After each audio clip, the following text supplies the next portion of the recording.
Now page number 85, removal of impurity from water. अब हम पानी से अशुद्धि को दूर करना देखेंगे, रिमूवल ऑफ इंसॉल्युबल इम्प्योरिटी।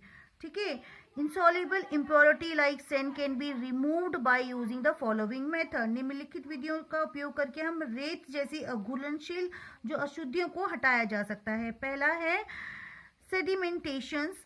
ठीक है, in this method, a mixture of water and insoluble purity is allowed to stand undisturbed in a container for some time. ये बोल रहा है इस विधि में पानी और अघुलनशील जो अशुद्धियों को के मिश्रण को कुछ समय के लिए कंटेनर में रहने दें, मतलब कुछ टाइम के लिए उसको ऐसे ही रहने दें। ठीक है, छोड़ दिया जाए। The heavy insoluble impurity settle down at the bottom of the container. हमने रहने दिया और नीचे क्या हो जाता है, हम थोड़ी देर के बाद देखेंगे, ये हम पानी को रहने दिया तो इसके नीचे यहाँ पे, ठीक है, क्या बॉटम में, ठीक है, इंसॉल्युबल इम्प्योरिटी रह गई है।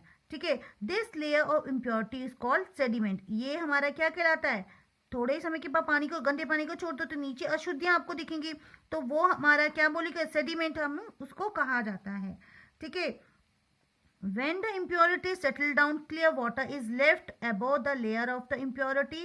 This is called the sedimentation. ये क्या कहलाता है, ये एक sedimentation कहलाता है। The rate of sedimentation can be increased by adding chemical like illumes, is called loading. ठीक है, और इसी तरह ना जब अशुद्धियां शांत हो जाती हैं, जैसे कि है ना, इसको क्या बोला जाता है, अशुद्धियों की परतों के बारे में साफ पानी छोड़ दिया जाता है ऊपर, है ना, ऊपर साफ पानी रहेगा, नीचे गंदा रहेगा, इसको, ठीक है, इसको हम सेडिमेंटेशन कहते हैं। इसी सेडिमेंट्री की दर को फिटकरी की तरह रसायन जोड़कर बढ़ाया जा सकता है, इसे लोडिंग भी कहते हैं।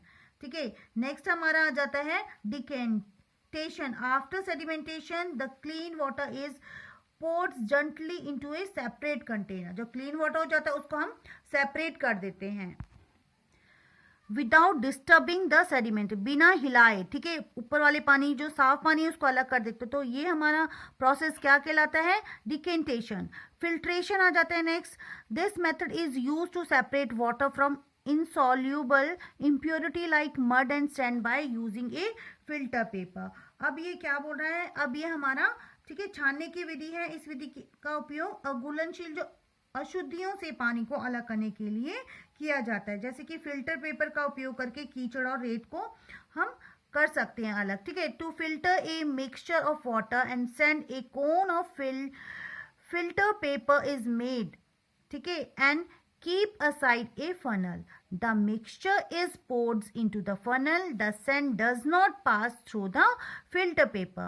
The and remains behind the filter paper. This is called residue. The clear water comes out of the filter paper and is collected in the beaker kept below the funnel. This is called filtrate. This method is purifying water is called filtration। अब ये क्या बोल रहा है, ये बोल रहे हैं कि पानी और रेत के मिश्रण को छानने के लिए फिल्टर पेपर का एक शंकु बनाए, मतलब ऐसे जैसे हमने बनाया है।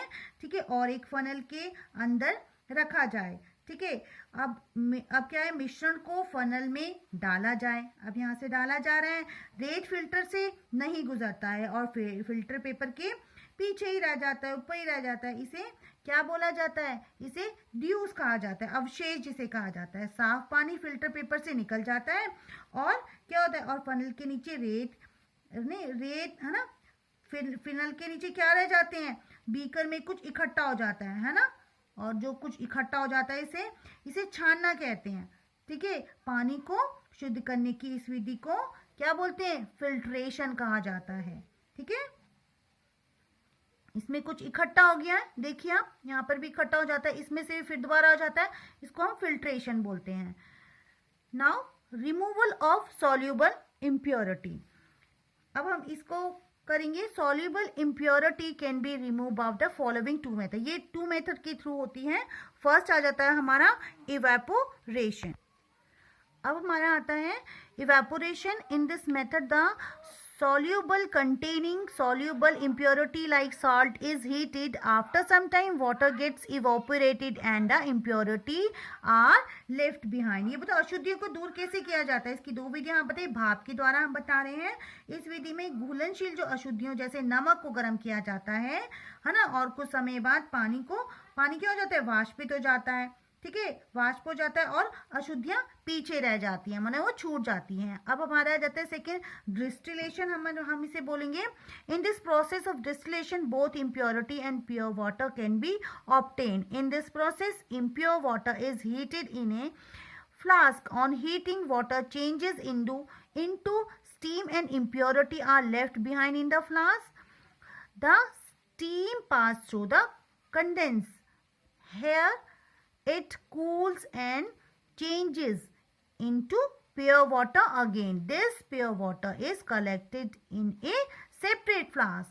अब ये क्या बोल रहा है, इसको हम क्या बोलते हैं, डिस्टिलेशन को आसवन भी बोला जाता है. आसवन की प्रक्रिया में क्या करते हैं, अशुद्धियां और शुद्धि पानी दोनों को प्राप्त किया जा सकता है. ठीक है, इस प्रक्रिया में अशुद्ध पानी को एक फ्लास्क में पानी क्या गर्म किया जाता है और गर्म होने पर पानी भाप में बदल जाता है और अशुद्धियां जो होती हैं, अशुद्धता को फ्लास्क में छोड़ दिया जाता है. जब है ना भाप बन जाती है, जो रहता है, जो है ना अशुद्धियां होगी वो फ्लास्क में रह जाती है और कंडेंसर के माध्यम से भाप गुजर जाती है ना. यहाँ पे क्या होता है, यहाँ ये पानी ठंडा हो जाता है और फिर से शुद्ध पानी में बदल जाता है. और जो शुद्ध पानी को एक अलग फ्लास्क में हम क्या कर लेते हैं, इकट्ठा कर लेते हैं. ठीक है, यहाँ पे सारा प्रोसेस हमें दिखाया गया है. ये वाष्पित हो रहा है.